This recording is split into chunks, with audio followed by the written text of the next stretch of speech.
अस्सलाम वालेकुम नाज़रीन, मैं अब्दुल जवाद सुमरो हाज़िर हूँ आपके programme behind the news with Abdul Jawad Soomro के साथ। शुरू करते हैं आज का प्रोग्राम। आज 3 स्टोरीज़ हैं। चलते हैं पहले, सबसे पहले एक्सक्लूसिव स्टोरी जो आपने थंबनेल पे भी देखी, उसी पर बात करेंगे कि ये 3 रुकनी इमरान इमरान टू बेंच कैसे पीछे हटा, 2 जजेस क्यों खामोश रहे और तीसरा बोलता रहा, लेकिन फिर पतली गली से ये 3 रुकनी बेंच निकल गया कि हमने इनकी सलाह नहीं कराई, सियासी जमातें आपस में तय करें। तो ये बात कैसे हुई और ये कहाँ तक पहुँची? इस्लामाबाद के एक बाखबर हलकों ने ये खबर दी है कि इस्लामाबाद के किसी ताकतवर शख्सियत की बीवी ने इमरान खान से फ़ोन पे बात की और उससे कहा कि मेरा शौहर अगर आपकी फेवर में कोई एक्शन ले तो हमें क्या मिलेगा, मेरे शौहर को क्या मिलेगा। तो ये एक नेगोशिएशन की गई इमरान खान और उसकी बीवी के दरमियान। तो ये कॉल ट्रेप हो गई और ये रिकॉर्ड करके कॉल उस शख्स को सुनाई गई। उसके बाद वो शख्सियत जो है बहुत परेशान हो गई। फिर उसी शख्सियत ने कॉल की पीटीआई के एक नामवर वकील को जो इमरान खान की कैंप में शामिल है, उससे बात की।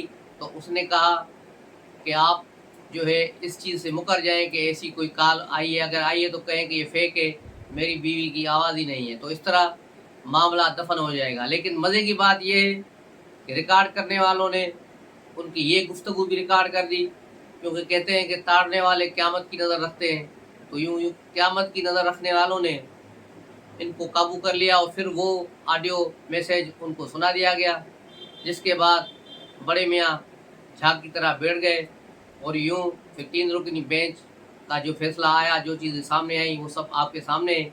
लेकिन उसके पसे पर्दा क्या कार्रवाइयाँ हुई, वो आपके गोशगुजार कर दिए कि ये इस्लामाबाद से एक्सक्लूसिव खबर आई है कि उसके पीछे क्या कारण था, क्या राज था।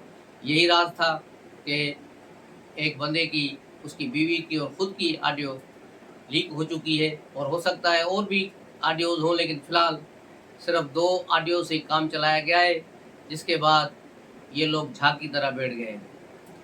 यूँ ये बेंच अब चुप करके बैठ गया है और अब मेरा नहीं ख्याल कि ये कुछ करेगा। और पीटीआई ने भी हल्की फुल्की ट्रोलिंग शुरू कर दी है, चीफ जस्टिस के खिलाफ हल्का फुल्की मूसीकी शुरू की है। और उसके अलावा आज पीटीआई एक नाम नहाद रैलियाँ भी निकाल रही है आइन की बहाली के लिए।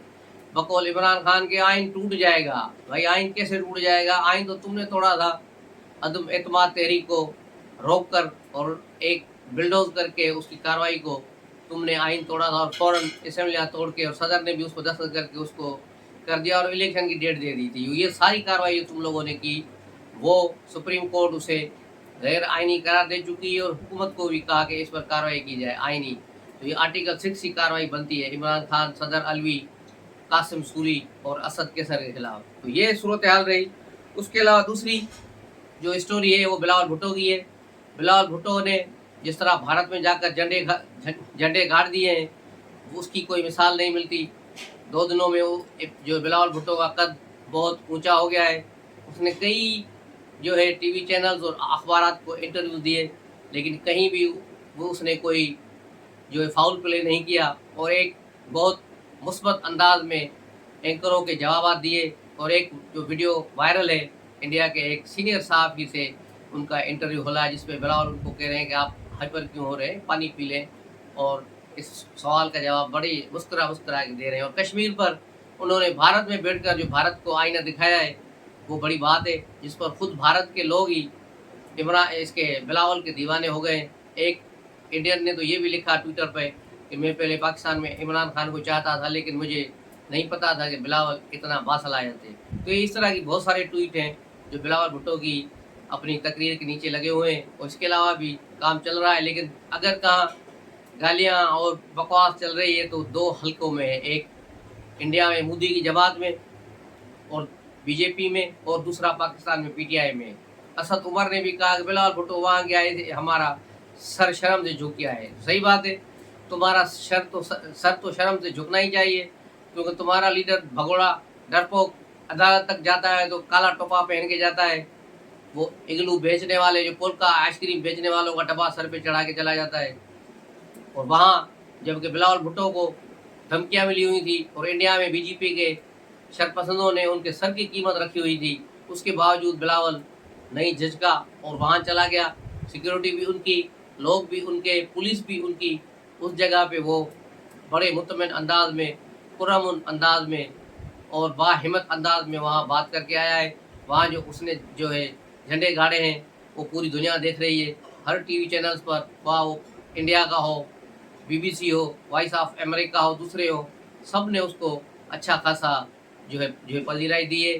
खुद हिंदुस्तान टाइम को देख लें या हिंदू अखबार को पढ़ लें, इंडिया की और दूसरी जो अखबार आते हैं उनको उठा के देख लें, हर जगह बिलावल का चर्चा है।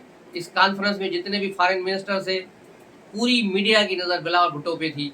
पूरी मीडिया जो इसको कवरेज दे रही थी कि बिलावल भुट्टो अब क्या कर रहा है, किससे मिल रहा है, क्या कर रहा है, क्या कपड़े पहने, एक एक चीज़ उसकी नोट हो रही थी। और बहुत ही इंडिया के सहाफ़ियों ने, जो बड़े मंझे हुए सहाफ़ी हैं, उन्होंने ये कोशिश की कि किसी तरह इसको इश्तिहार दिलाया जाए और उसे फाउल प्ले कराया जाए, एक बाउंसर फेंका जाए। लेकिन बिलावल ने बड़े उम्दा तरीके के साथ जो है जवाब दिए और सबको लाजवाब कर दिया। खुद पीटीआई पे रोना आ रहा है कि ये बिलावल को इतनी पजीराई क्यों मिली है। इसलिए कल से वो गालम गलूच पे उतरे हुए हैं। और असद उमर जैसे शिरीन मज़ारी, और दूसरे शिरीन मज़ारी पर अफसोस होता है कि ये पीएचडी होल्डर, इतनी पढ़ी लिखी औरत, लेकिन अब ज़ाहिर है उम्र का तकाजा है, इस उम्र में लोग गलतियाँ करते हैं। तो शिरीन मज़ारी का भी हाल नहीं, इसीलिए उसकी बेटी भी उसके साथ जो है इत्तेफाक नहीं करती। तो ये सूरत हाल है इनकी। और तीसरी जो एक्सक्लूसिव खबर यही है कि आम इंतखाबात 16 सितंबर के बाद ही होंगे। आम इंतखाबात 16 सितंबर के बाद होंगे, यानी बंदयाल के जाने के बाद। ये फैसला लंदन में भी किया गया है। इस पर आसिफ अली जरदारी ने इत्तेफाक किया है कि नवाज शरीफ के इस फैसले के साथ कि कुछ भी हो जाए, इधर से उधर हो जाए, इंतखाबात 16 सितंबर के बाद होंगे, जब बंदयाल एंड कंपनी चले जाएंगे। उसके अलावा भी एक चीज़ जो है खटक रही है कि क्योंकि जनरल बाजवा ने जाते जाते कई अफराद को अहम पोस्टों पर लेफ्टिनेंट जनरल बना के पोस्ट कर गए, तो सितंबर का महीना आएगा, फिर आर्मी में तब्दीलियाँ आएंगी, वहाँ पर जो है नए लेफ्टिनेंट जनरल भर्ती होंगे, तो फिर आसिफ मुनीर अपनी सेटिंग फील्डिंग वहाँ रख पाएंगे, तो फिर कोई तब्दीली का सफ़र शुरू होगा और अच्छी पोजीशन, पॉजिटिव पोजीशन वहाँ से निकल आएगी। और तब तक मेरा नहीं ख्याल कि नवाज़ शरीफ वापस आएंगे। और खुसूसन बंदयाल के दौर में तो नवाज़ शरीफ की वापसी नज़र नहीं आ रही। जब तक 16 सितंबर तक बंदयाल है, या उससे पहले चला जाए या 16 सितंबर को जाए, उसके बाद ही नवाज़ शरीफ की वापसी होगी। लेकिन इंतखाबात जो है ये कन्फर्म आपको न्यूज़ दे रहा हूँ कि इंतखाबात 16 सितंबर के बाद होंगे। तो यही थी आज की 3 स्टोरीज़। तो मिलते हैं अगले ब्लॉग में, तब तक के लिए इजाज़त दीजिए। अस्सलाम वालेकुम।